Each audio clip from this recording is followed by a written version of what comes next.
তারেক রহমানের হাত ঘুরেই কি তাহলে এই টাকা ঢুকেছে? এই টাকার ভাগ কি কোথাও তারেক রহমানের কাছেও গিয়েছে? তার আগে আমরা একবার শোনাই এই বিএনপি নেতা তার কি বক্তব্য, আজম খান কি বলেছেন তিনি, তার বক্তব্য রয়েছে আমাদের কাছে, শুনুন।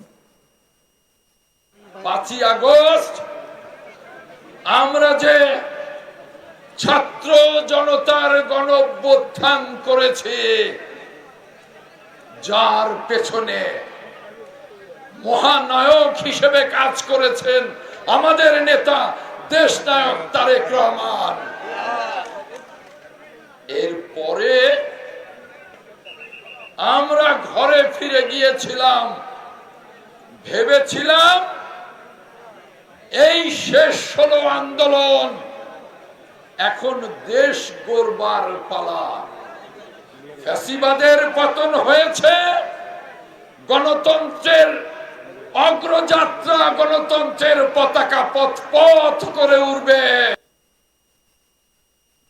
স্যার, এখান থেকে প্রশ্নটা উঠে আসছে, আপনিও নিশ্চয়ই জানেন যে প্রচুর টাকা ঢুকেছে বাংলাদেশে। ডোনাল্ড ট্রাম্প একটা অঙ্কের কথা তো উল্লেখ করেই দিয়েছেন। তারপরে দেখা যাচ্ছে যে প্রচুর টাকা ঢুকেছে বৈষম্য বিরোধী ছাত্র আন্দোলনের নেতাদের অ্যাকাউন্টে।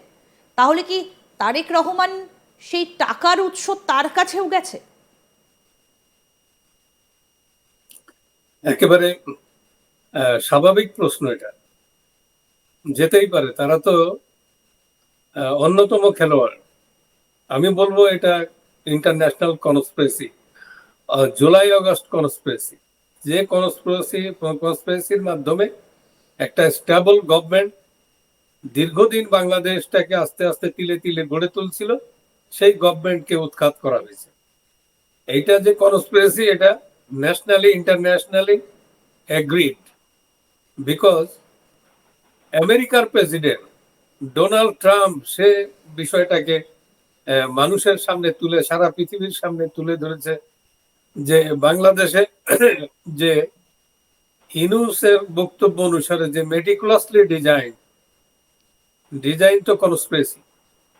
তো ডোনাল্ড ট্রাম্প একেবারে প্রমাণ দিয়ে দিল যে আমেরিকার স্টেট ডিপার্টমেন্টের লোকজনের ইনভলভমেন্ট প্লাস ইউএসএইড আজকের থেকে না, 2018 থেকে এরা সিরিয়াসলি নেমে পড়ছে যে একটা ব্যক্তিকে, শেখ হাসিনাকে উৎখাত করতে হবে। এটা ছিল conspiracy, deep rooted conspiracy. Doctor Mohammad Yunus বলে মেটিকুলাসলি ডিজাইন কনস্পিরেসি। এখন যারা এই কনস্পিরেসি করেছে তারাই স্বীকার করছে। তো এটাকে বিপ্লব বা আন্দোলন আমি কিচ্ছু বলবো না, এটা হচ্ছে result of a deep rooted conspiracy. রাষ্ট্র বিরোধী ষড়যন্ত্র, সরকার বিরোধী ষড়যন্ত্র। একটা সুন্দর দেশ এগিয়ে যাচ্ছে, সেই দেশের বিরুদ্ধে ষড়যন্ত্র। সেই ষড়যন্ত্রে কে কোথায় লাভবান হয়েছে, কোথা থেকে বেনিফিটেড, টাকা কোত্থেকে আসছে, টাকা আসছে এটা আমেরিকার প্রেসিডেন্ট বলে দিলেন। তো এটা এখন মোটামুটি একটা আইডিয়া পাওয়া গেল যে টাকা এসছে শেখ হাসিনার সরকারকে উৎখাত করার জন্য, বিভিন্ন সেক্টরে এই টাকা খরচ করা হয়েছে। এবং পাওয়া গেছে যে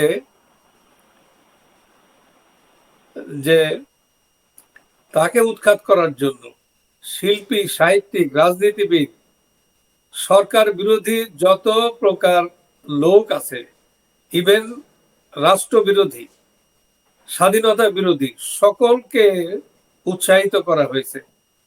তো এটাকে বলবো ষড়যন্ত্র। এটা হচ্ছে জুলাই আগস্ট ষড়যন্ত্র। এই ষড়যন্ত্রের যুপকাষ্টে একটা সুন্দর দেশ বলি হয়ে গেছে। তো সেখানে তারেক রহমান অবশ্যই সে দাবি করতে পারে, কারণ তারেক রহমান একটা বড় রাজনৈতিক দল বিএনপির সে এখন প্রধান। স্যার, আপনার সঙ্গে কথা হচ্ছিল যে শুধুমাত্র আমেরিকা থেকে $29 মিলিয়ন ঢুকেছে এমনটা নয়, অন্যান্য দেশ থেকেও টাকা ঢুকেছে। আপনি বলছিলেন যে দোহা, কাতার, এমনকি চীনের কিছু অর্থ ঢুকেছে বাংলাদেশে। তাহলে কি এই টাকাগুলো তারেক রহমানের মাধ্যমেই বাংলাদেশে ঢুকেছে? কারণ তিনি যখন মাথা, তার দলেরই নেতা প্রকাশ্যে সেটা বলছেন। তাহলে কি এই টাকাগুলো তিনি বাংলাদেশে ঢুকিয়েছেন এই ষড়যন্ত্র করতে? টাকা টাকা ঢুকছে বাংলাদেশে, কার মাধ্যমে ঢুকছে এখন এইভাবে ডিটেল বলা যাবে না। তবে ওরা পার্টিগত ভাবে ওরা যখন স্বীকার করছে তারেক রহমানই হচ্ছে ওদের এই এই ষড়যন্ত্রের মূল, ষড়যন্ত্রের হোতা, তাহলে টাকা তার কাছে আসছে ওদের কথা মতো। তো ইন কোর্স অফ টাইম এটা কিন্তু পাওয়া যাবে, কে কোথায় কার কাছে কত টাকা এসছে। এটা আমেরিকার টাকা, ইউএসএইড এর টাকা, এটা হয়তো ফেরতও দিতে হইতে পারে। কাজেই অপেক্ষা করতে হবে। তোরা নিজেরা যখন স্বীকার করছে তখন তো আর কিছু বলার নেই। যখন কনভিক্ট যখন নিজে স্বীকার করে তখন তো তাকে সেটাকেই মেনে নিতে হবে। তারপরে বিচার করা যাবে যে কখন কিভাবে এলো, কি কোথায় কোথায় কাজ হচ্ছে। এখনো কিন্তু আমরা জানি না কত লোক আরো জড়িত আছে। আস্তে আস্তে সব বেরিয়ে আসবে। কিন্তু এই যে বিএনপি নেতা আজম খান তিনি বলছেন যে তারা ঘরে ঢুকে গিয়েছিলেন, কিন্তু তাদের নেতা এই তারেক রহমান তিনি বলেছেন বলে তারা বাইরে বেরিয়ে এসেছেন। তার নির্দেশটা কি ছিল বিএনপির নেতাদের কাছে? শেখ হাসিনাকে বিতাড়িত করা নাকি তাকে জানে শেষ করে দেওয়া?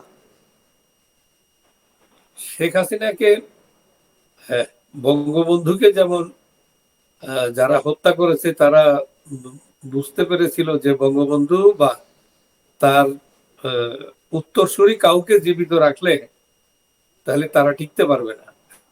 তারা প্রকাশ্যে এবং টেলিভিশনে সাক্ষাৎকার দিয়েই বলছে বঙ্গবন্ধুর খুনিরা। সিমিলার সিচুয়েশন এখানেও তাই।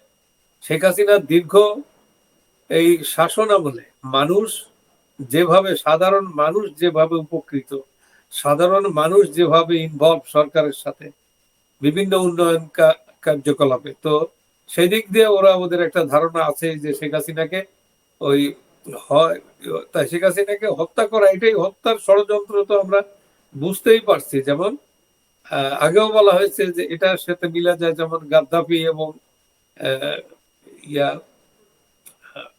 ইরাক সাদ্দাম হোসেন, এদেরকে যেভাবে মানে এদেরকে হত্যা করা ছাড়া, ইনহেলেশন ছাড়া এদের অস্তিত্ব রেখে কাজ হবে না। এটা হচ্ছে যারা ষড়যন্ত্রকারী তারা তারা নিজেরাই ক্যালকুলেট করে করে তারপরে তারা এই চরম সিদ্ধান্তে যায়। সেই সিদ্ধান্তটা আবার সবাই জানে না। একেবারে শুরু থেকে যারা জড়িত সকল সেক্টর, সকল লোক, সকল স্টেক হোল্ডার যে জানবে তা ঠিক নয়। এক পর্যায়ে গিয়ে ওরা এই ধরনের ঘটনা ঘটাই দেয়। যাই হোক, এখানেও তাই ছিল। তো আমার এটা তো বোঝাই গেছে যে যে অজিত দোভাল এবং ইন্ডিয়ান ইন্টেলিজেন্স এটা খুব সিরিয়াসলি তারা লক্ষ্য করতেছিল, এবং তারা যখন দেখলো যে শেখ হাসিনাকে হত্যার পরিকল্পনা, তখন তারা তাকে সেভ করার চেষ্টা করছে। এইটা আমার ব্যক্তিগত ধারণা, এবং সবার সাথে যাদের সাথে আলোচনা হয়, যারা ইনফর্ম সোর্সেস, তারা সবাই এ ব্যাপারে একমত যে শেখ হাসিনাকে জীবিত রাখার কোনো পরিকল্পনা তাদের ছিল।